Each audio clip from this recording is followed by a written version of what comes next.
Welcome back to the channel.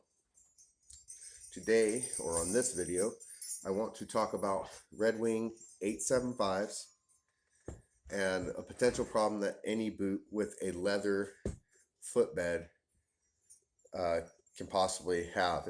And what happened with these is I hadn't worn them in a long time, and I did have shoe trees in them, but I went to put them on, dusted them off, cleaned them up, but I put my foot inside, and the footbed from about where the Moc Toe part starts down here all the way around had curled up, almost like a bowl inside. So when I put my foot in that boot, it felt like I was standing on an edge of a ruler all the way around here. Very uncomfortable. I can't mess around with this. So I tried to flatten it out with my fingers. No go. The leather's very thick. I put some oil, boot oil inside of there, let it sit for a couple days. Still same gig. So I opted, it was either take them to a cobbler and try to have them fix these. They're on their, I don't think that it's worth it for the money that they want. We're going to probably charge me. I didn't even check on a price. But I opted to soak them in water for 24 hours, which is fine. It's not going to hurt the boot. I soaked them because it was either that or go into the garbage or put them on eBay or something for 20 bucks to see if somebody else wanted to deal with the problem. So anyway, I soaked them in water, in a bucket of water, overnight, 24 hours, actually more than overnight. And before I did that, I soaked this boot with boot oil so that it wasn't so harsh on it, and it's still kind of sticky from the boot oil. And on the inside, that started to flatten down.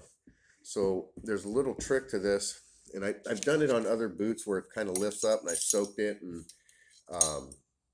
but this is the worst I've ever felt. I've had little spots before where I'll soak the boot and fix it, but you can take a crescent wrench with a rounded back end and a rounded top where it opens up there, close it all the way down, or a wrench with a rounded end here. You take it on the inside of that boot, this end down, and just start smoothing that leather. Right now it's kind of flattened itself out from the water. So what I'm going to do is I'm going to come up along the edge, and I'm going to press that leather down on both sides really hard. Make sure it stays on there really firm.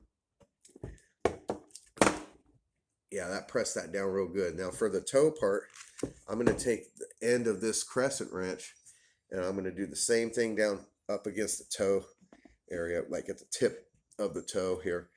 And I'm going to press that as much as I can with this crescent wrench. Yeah, that's rounding in there real good. And I'm going to try my best to get that to flatten down. Because like I said, it was really curled up all the way around. Almost like it separated the glue, if that's what they do. Glue separated somehow from the leather on the sides. The leather footbed separated from the side of the toe box here. So it was really crazy. That's pretty flattened down now.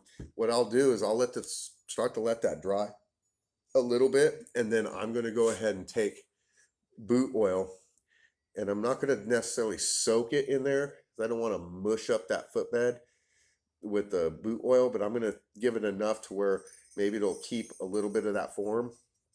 And once it's dried completely, I'm going to put it's an experiment.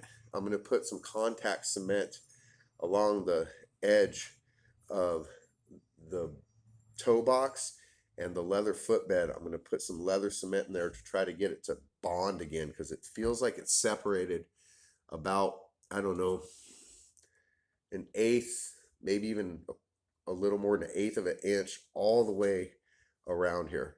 So this is an experiment. I will get back to you as far as how well that worked, but this is the first step with soaking the boot. I figured a video on me putting these in water wasn't going to do anything. So I'll do that to the second boot as well. And let's see how that goes. So this one's, yeah, see the natural the water naturally soaked that footbed and allowed it to kind of go down on its own. But I'm just going to give it a good press just to try to help it along to keep its form. Maybe, I don't know. I've looked online, read a bunch of different things. It's kind of hard to get a straight answer, so I just kind of used my own thought process on it. And it's like, I'm not going to wear these things ever if I can't fix them. I'm not going to go spend a bunch of money at a cobbler. I'm going to fix these myself. And I figured the best thing to do would be to give these a good soaking with boot oil, or actually it was boot wax. It was like a heavy LP, Obenos LP, and it was like more like a wax, not an oil. And right now they're really tacky, and it's almost like it repelled the water somewhat. I mean, it soaked it, but at the same time, it's allowing it to still keep moisture in the boot for the wax. So I'm going to get that toe box down in there, the very top. I do like these 875s, and it would be a shame to get rid of them over not putting a little effort into the boot and seeing what I can do for it. So what I'm going to do is this video here, I'll let them dry. I'll put the boot oil down inside of there once they dry a little bit more. Not fully. I think I'm going to let them only dry through tomorrow. They'll still be wet because it's winter time here. And if you take your fingers also, you can press that. If you can get enough leverage in there, you can feel where it needs to be pressed down, and use your finger, and you got to get some elbow grease into it and just push along that seam where that footbed meets the welt, basically the toe box area on the side, but where it's meeting the welt is where I'm having that issue.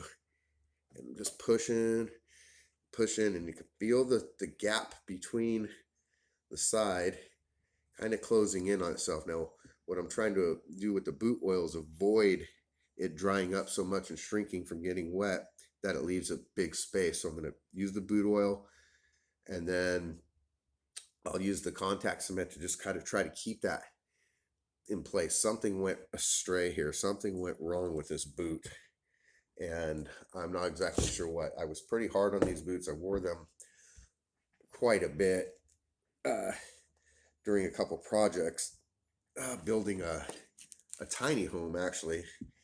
And it was just a point in time, everything was wet and sopping wet out there, and I just kind of would put them on, take them off, put my shoe trees in them. I didn't really take care of them like I should have. It was just one of those projects that you kind of just get busy with other things and just throw those boots off to the side. And I think they were compromised from that, possibly. Okay, so there they are, Redwing 875. Hopefully a little bit of a shoe repair. We'll find out. Like I said, this is an experiment. I've got quite a bit of water down in there still. And it's brown water right now because the dyes from the leather are coming out. So you can see it's kind of a different color there. That's all right. If this doesn't work, no harm, no foul. These were, in my mind, they were done for because of that. You know, spending, I don't know what a cobbler would charge, but let's say you wanted $200 to fix it, 150, $200. To me, after all the use I've already got out of these boots, wasn't going to be worth that to me. So I will try to repair it myself. And the other thing I'm going to do is, while they're still not quite soaking wet, but kind of damp, prior to putting the contact cement in, I'm going to put the oil in, and then I'll probably wear them for the day. It's going to be uncomfortable and mushy from stuff, but I want to imprint my foot imprinted back into that leather footbed, and spreading that leather out to the sides as much as I can. So these are the Redwing 875s.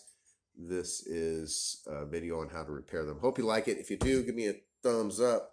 Do a little subscribing. Doing more and more videos as I can. Thank you for watching, and we'll see you on the next one when I talk more about this. Thank you.